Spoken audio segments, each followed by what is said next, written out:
Fala moçada, bem-vindos ao canal Pensar Ciência. Assunto da aula de hoje, função horária dos espaços para o movimento uniformemente variado.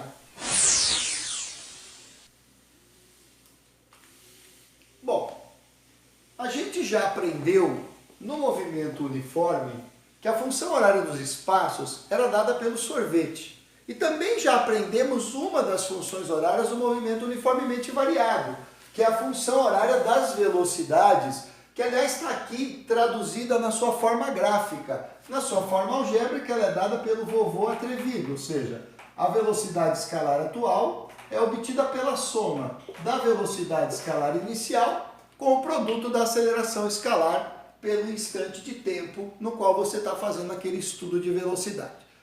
Para que a gente consiga demonstrar a função horária dos espaços, é necessário que a gente relembre o tratamento gráfico que pode ser dado para o cálculo do espaço percorrido quando você dispõe de um gráfico que relaciona a velocidade com o tempo. Então o que eu fiz? Eu coloquei aqui, diante dos nossos olhos, um gráfico que representa o comportamento da velocidade escalar em função do tempo para um movimento uniformemente variado de uma forma bem genérica.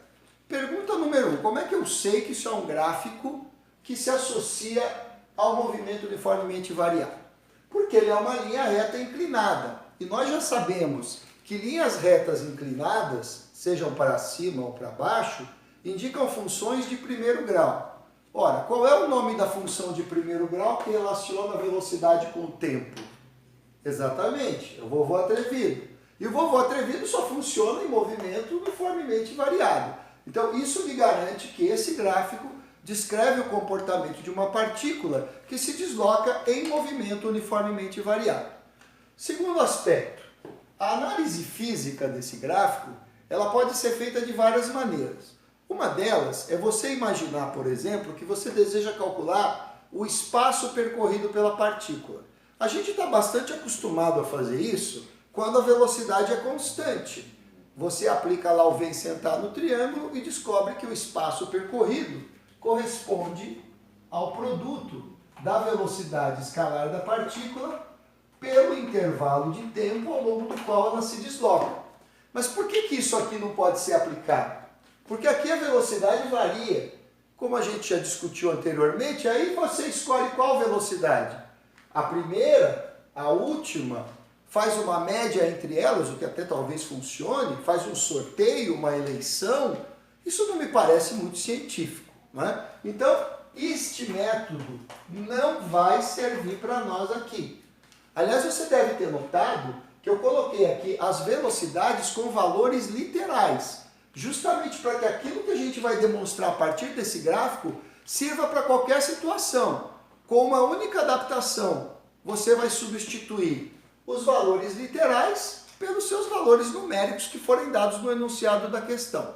Então a gente vai ter que recordar um outro assunto que a gente já viu. O cálculo do espaço percorrido pode ser feito também a partir da análise gráfica do gráfico que relaciona a velocidade com o tempo.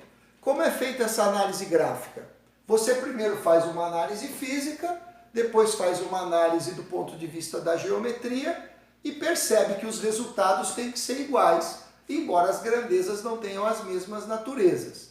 Por exemplo, do ponto de vista da física, o eixo vertical representa a cada instante o valor da velocidade.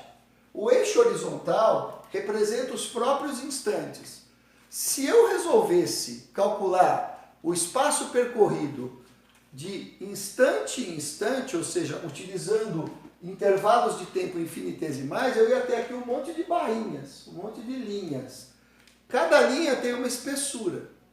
Do ponto de vista da geometria, essas linhas, tendo uma espessura e uma altura, teriam então uma área superficial que elas cobrem. É uma área infinitesimal, mas se eu calcular todas e somar, eu vou ter a área da imagem completa. E qual é a imagem que você tem aqui do ponto de vista da geometria? Talvez do jeito que o gráfico ficou, a imagem que se forma entre a linha que representa o gráfico e o eixo horizontal não seja muito simples de enxergar. Mas se nós delimitarmos o começo, que aliás já está delimitado pelo próprio eixo, e o final do nosso estudo, que se dá no instante t, por essa linha tracejada aqui, o que nós teremos é uma figura bastante conhecida dentro da geometria. Uma figura plana, um quadrilátero, que tem segmentos paralelos, tem lados paralelos e lados não paralelos. A gente chama isso de trapézio, não é? Você certamente já viu no seu curso de matemática. Para facilitar ainda mais a visualização desse trapézio, a gente pode achurear a figura aqui. Agora ficou mais fácil de visualizar. E o que eu posso fazer? Eu posso calcular a área desse trapézio. Calculando a área desse trapézio, eu vou obter um resultado. Qual o resultado? O resultado do produto instante a instante entre os eixos. O que isso significa? Isso significa dizer que a combinação física entre os eixos vai me dar o espaço percorrido instante a instante. E a combinação geométrica, base vezes altura, vai me dar área. É bastante razoável compreender que o resultado obtido geometricamente vai dar um número e que o resultado obtido fisicamente, velocidade vezes tempo, também vai dar um número. Como esses números partem da análise do mesmo gráfico, apenas considerando grandezas diferentes, o resultado numérico que a gente vai obter para o espaço percorrido e para a área vão ser exatamente os mesmos. Professor, o que é essa letra N aí em cima do sinal de igual? Essa letra N é a letra N de número. Ela está aí para tornar essa igualdade verdadeira. Se você apagar a letra N daqui, a gente já discutiu isso anteriormente, você estará dizendo que o espaço percorrido e a área são iguais. E eles não podem ser iguais porque são grandezas físicas de naturezas diferentes. Espaço percorrido nada mais é do que a diferença entre o espaço ocupado atualmente e o espaço ocupado anteriormente. A área é a medida do tamanho de uma superfície. São coisas completamente diferentes. Então elas até podem ser representadas pelo mesmo número, mas elas não são iguais. Se você colocar igual ali, você dançou. Bom, se isso aqui é a área de um trapézio, como é que ela vai ser calculada? Basicamente pela sua fórmula tradicional. Se você esqueceu, eu vou refrescar a sua memória. A área de um trapézio ela é dada pelo produto da soma das suas bases, lembrando que as bases de um trapézio não precisam estar na horizontal, nesse caso elas estão na vertical, as bases são os lados paralelos, multiplicada pela sua altura, que é a distância reta entre as bases, dividido por 2. Então o que a gente tem que fazer agora é ver o tamanho de cada base. A base maior vai daqui até aqui. Se você quiser trazê-la para cá, ela vai do 0 até o V. Ah, professor, tá difícil enxergar. Tá bom, eu vou tracejar aqui para você também, para você perceber que essa distância e essa são as mesmas, tá? Portanto, se aqui é 0 e aqui é V, eu posso dizer que a base maior mede V. Mais a base menor vai do 0 até o V0. Então ela mede V0. Vezes a altura, que é a distância entre as bases. Vai de 0 até T, ela mede T. E tudo isso é dividido por 2. Como aqui eu só estou trabalhando com grandezas físicas que geram produto final velocidade por tempo, eu posso agora escrever que isso aqui é igual ao espaço percorrido sem a necessidade de colocar a letra N. Porque agora eu estou trabalhando com grandezas físicas escritas de formas diferentes, mas de mesma natureza. O espaço percorrido, como eu acabei de mostrar para vocês aqui na régua, é a diferença entre o espaço ocupado atualmente e o espaço ocupado anteriormente, que a gente costuma simbolizar por S e por S0. Então, o que nós teremos aqui? O espaço percorrido eu posso substituir, sem nenhum prejuízo, por S menos S0. E ele vai ser calculado por esta expressão. Só que agora a gente vai complicar um pouquinho mais isso, né? Na física as coisas nunca estão tão ruins que não possam ser pioradas, embora depois a gente vá melhorar. A velocidade escalar atual, no movimento uniformemente variado, é dada pelo vovô atrevido, né? A soma da velocidade escalar inicial com o produto da aceleração escalar pelo tempo. Então o que dá para a gente fazer aqui? Substituir este V por esta expressão. Professor, mas isso vai ficar muito grande, vai ficar muito complicado. Ora, e você tem medo de coisa grande? A gente deve temer aquilo que a gente desconhece, aquilo que a gente não domina.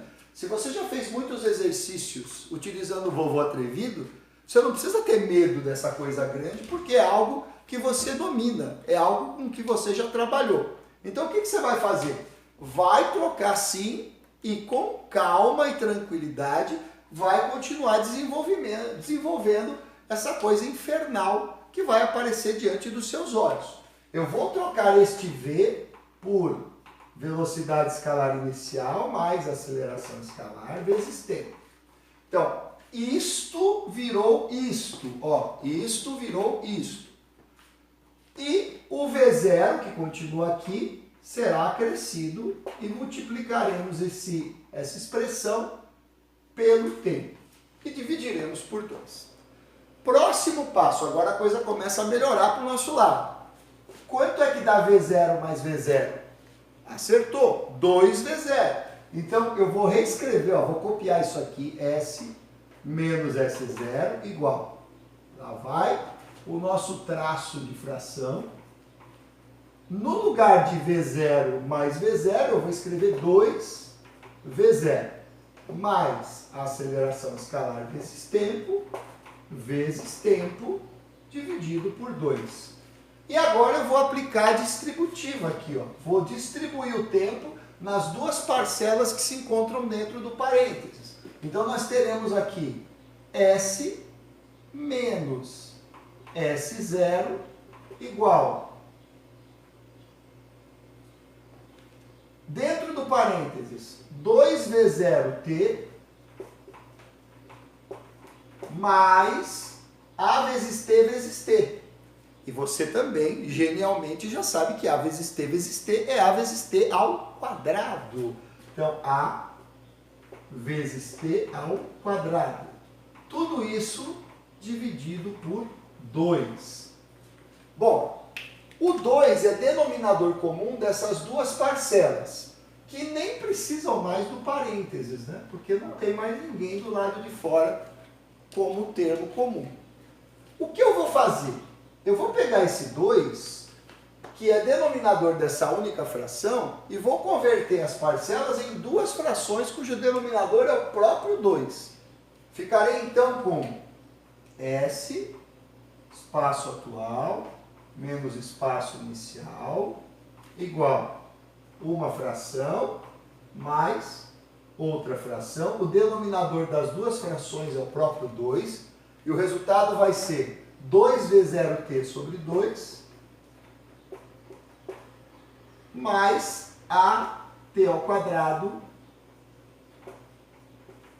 sobre 2. O que eu ganhei com essa expansão? A possibilidade de passar a caneta nesses dois aqui, na proporção de 1 para 1. E como toda função horária precisa ter, de um lado, o elemento que representa para nós a variável dependente, e do outro lado, os elementos que se combinam com a variável independente, se é função horária dos espaços, eu vou isolar o espaço atual. Então eu vou ficar com o quê? S igual o espaço inicial, que estava subtraindo no primeiro membro, vai para o segundo membro somando. Somando com quem? Com V0 vezes T mais... Aqui eu também vou usar uma outra estratégia. Como é uma função horária, eu vou deixar todos os instantes de tempo fora da fração. Então, ao invés de escrever o conjunto AT ao quadrado sobre 2, eu vou escrever A sobre 2 vezes T ao quadrado, uma vez que isso não altera o resultado do ponto de vista matemático. mas melhora a qualidade da minha interpretação e fica até mais fácil de memorizar aquilo que a gente vai começar a fazer agora. Bom, aqui está a função horária dos espaços, que veio desta correlação, que partiu desse gráfico, que é a representação gráfica dessa estrutura algébrica, que só funciona no movimento uniformemente variável. Toda essa lenga-lenga para te dizer o seguinte: este cara, esta expressão, esta função, só vai funcionar em movimento uniformemente variável. Se você tentar usar isso aqui em outro tipo de movimento, você vai quebrar a cara, tá? E, bom, eu vou precisar então memorizar isso, como memorizamos o sorvete para o movimento uniforme, o vovô atrevido, a gente vai ter que memorizar isso aqui. Uma forma fácil de memorizar é a seguinte: se você olhar para essa estrutura e esconder esse último termo, fica com a cara de sorvete, não fica? Com a cara do sorvete, você acrescentou uma cobertura. Então você acabou de transformar o seu sorvete num sorvetão. Sacou? A função horária dos espaços para o movimento uniformemente variado recebe o apelido de sorvetão. Professor, eu não gosto, eu sou um cientista nato, eu gosto das coisas ditas como elas realmente são. Eu acho isso muito bom. Você agora memorize da seguinte maneira: o espaço atual ocupado por uma partícula corresponde à soma do seu espaço ocupado inicialmente com o produto da sua velocidade escalar inicial pelo instante de tempo estudado, ainda acrescido de metade da sua aceleração escalar, multiplicada pelo quadrado do instante que você está estudando. Professor, acho que eu não lembro como é que começa. Se você treinar, você acaba pegando o jeito. Ou você fala que a função horária dos espaços, relação entre espaço e tempo no movimento uniformemente variado, é o sorvetão. Fica a seu critério. Para a gente encerrar esse papo de uma maneira bastante didática, eu gostaria de falar para vocês aqui, de colocar para vocês um enunciado de uma questão que poderia ser cobrada de uma maneira muito básica. Você aprendeu isso aqui agora, então nada é básico. Quando a gente acaba de aprender uma coisa, o básico é difícil, mas eu estou te dizendo que isso é o básico do que você tem que saber. Depois você vai ver que as coisas se complicam um pouco com a sequência de exercícios. Qual é a parte básica que eu me refiro? Suponhamos que você tenha que lidar com o seguinte enunciado: uma partícula se desloca segundo a função horária S igual, vou escrever aqui a função horária, S igual a 23 menos 7t mais 4t ao quadrado. Determine, item A, as constantes desse movimento. Item B, a função horária das velocidades para esse movimento. Então dá uma olhada aqui. Isso aqui é uma relação entre espaço e tempo como função do segundo grau. Se fosse uma relação espaço e tempo como função de primeiro grau, você teria aqui um sorvete que funcionaria no movimento uniforme. Como é função de segundo grau, você tem aqui um sorvetão, que funciona somente em movimento uniformemente variado. As constantes do movimento uniformemente variado são o espaço inicial, a velocidade escalar inicial e a aceleração escalar. Então esses são os primeiros elementos que você tem que encontrar para resolver o item A dessa questão. Tá? Então vamos resolver aqui o item A. Espaço inicial. Quem é que está ocupando o lugar do espaço inicial no sorvetão desse exercício? É o número 23. Nenhum sistema de unidades foi adotado. Então, o examinador acabou deixando ao seu critério escolher um sistema de unidades. Claro que isso não deveria ser feito, mas uma vez que foi o que aconteceu no enunciado, eu vou escolher o que é conveniente para mim. Vou colocar aqui o Sistema Internacional de Unidades. Então, 23 metros. Agora uma outra pergunta. Quem é que está ocupando o lugar da velocidade escalar inicial neste sorvetão? A velocidade escalar inicial é o termo que multiplica o tempo elevado à primeira potência. Quem multiplica aqui o tempo elevado à primeira potência é o menos 7. Então eu posso dizer que inicialmente esse movimento é retrógrado, porque a velocidade inicial é negativa e corresponde a 7 metros por segundo. E finalmente, quem é que está ocupando o lugar da aceleração escalar? É aí que você tem que tomar cuidado. Não deixe que os seus olhos sejam mais rápidos que o seu pensamento. Porque senão você vai ver aqui na frente do t ao quadrado o número 4. E vai vir aqui e escrever 4. Dançou! Porque quem aparece na frente do quadrado do tempo não é a aceleração escalar, é metade da aceleração escalar. Então, este 4 está errado. Este 4 é metade da aceleração escalar. Professor, se o 4 é a metade da aceleração escalar, então quanto vale a aceleração escalar inteira? Ora, qual é o número cuja metade é 4? É 8. Então, 8 metros por segundo a cada segundo. Qual é a dica? Aparecendo aqui um número, a aceleração é sempre o dobro desse número. Apareceu 4, a aceleração é 8. Apareceu 18, a aceleração é 36. Apareceu 7, a aceleração é 14. E assim por diante. Tá? Apareceu 3 meios, a aceleração é 3. Porque o dobro de 3 meios é 3. Apareceu 7 quartos, a aceleração vai ser 7 meios. Porque o dobro de 7 quartos é 7 meios. É só multiplicar por 2. No caso de fração, você simplifica. No caso de um número inteiro, você simplesmente dobra, pode fazer a conta de cabeça que não tem erro. E como é que vai ficar o vovô atrevido aqui? Vovô atrevido vai ficar V, a resposta da letra B, né? Vai ficar V igual. No lugar do V0, eu vou colocar o seu valor, menos 7. Mais A, que é 8, vezes T. Ok? Lembrando que eu adotei para essa estrutura as unidades do Sistema Internacional.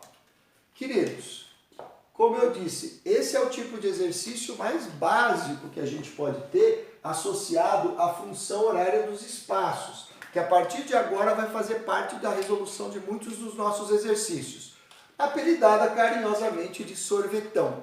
Então, se você gostou desse conteúdo, vai lá dar um joinha. Se não quer perder as próximas aulas, inscreva-se no canal para que você seja avisado assim que elas forem postadas. Valeu!